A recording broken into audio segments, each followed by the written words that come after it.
In today's world that revolves around using all sorts of gadgets, cybersecurity and safety are paramount as they are cyber criminals out there. Cyber attacks are evolving dangers to organizations, employees and consumers. They may be designed to access or destroy sensitive data or extort money.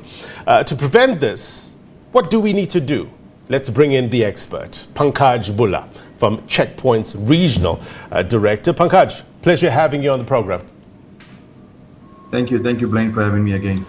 Look, I said earlier on in the week we had you on to discuss a report, but I want to dig a little deeper and get into some real-world examples in terms of what we can do to prevent this. I want to talk first of all about something called phishing.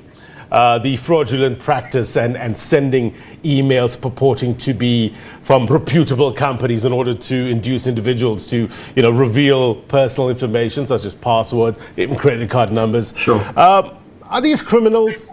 They piggybacking on things that are occurring, isn't it? Such as lockdowns, COVID-19, etc. Tell us more about this.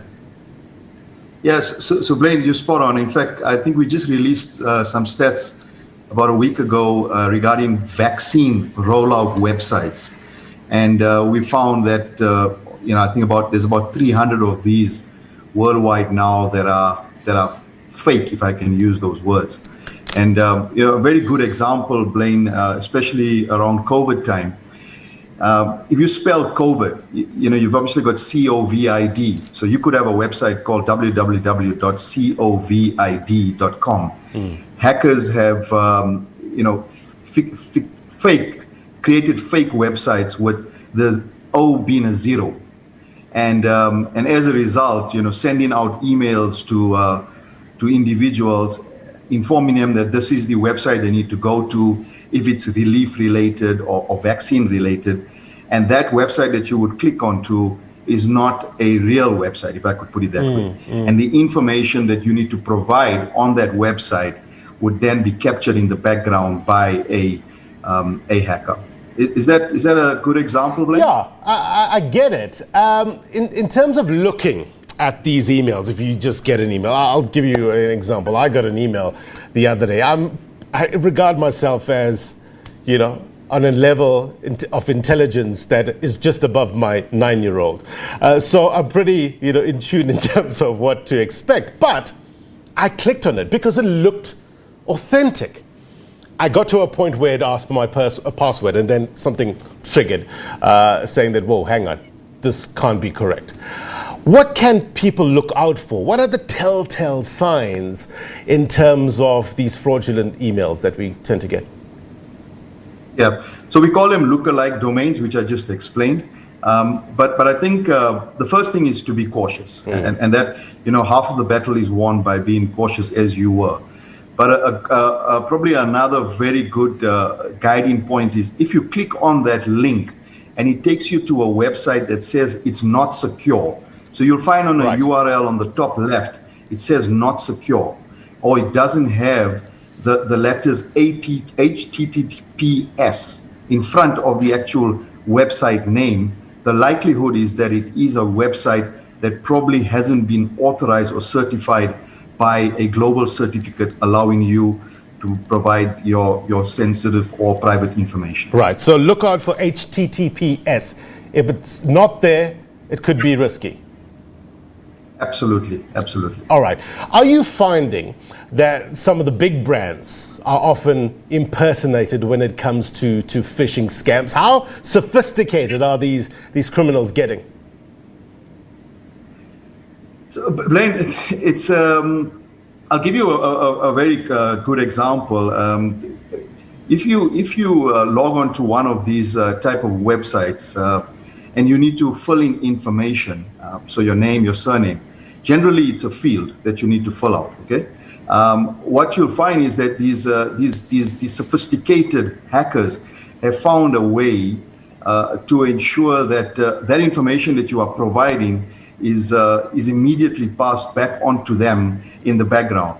Now, you could on a short notice provide that information from a reputable company, and that reputable company could be, the actual domain name or the website that it's been sent from is not necessarily the correct one.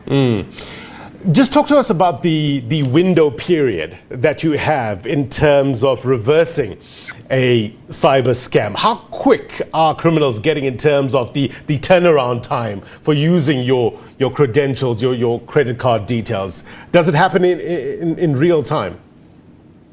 Absolutely, and I think if you look on the background, I have something called a live threat map. This is something that we have available and we provide to certainly our customers and our consumers as well. The information is real time. So if you provide in that data, as I mentioned in the example, in one of the fields of that website, that data is being sent real time to these hackers, right. And that information is used by them in that manner. We also need to be very mindful of the type of information that we share on social media platforms as well, isn't it? Because this can also make you vulnerable to fraudsters.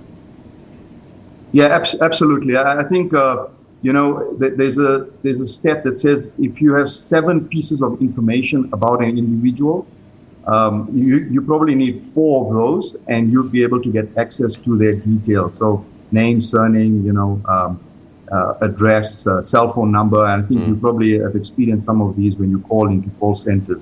So that information, some of it's readily available, sometimes on social media platforms.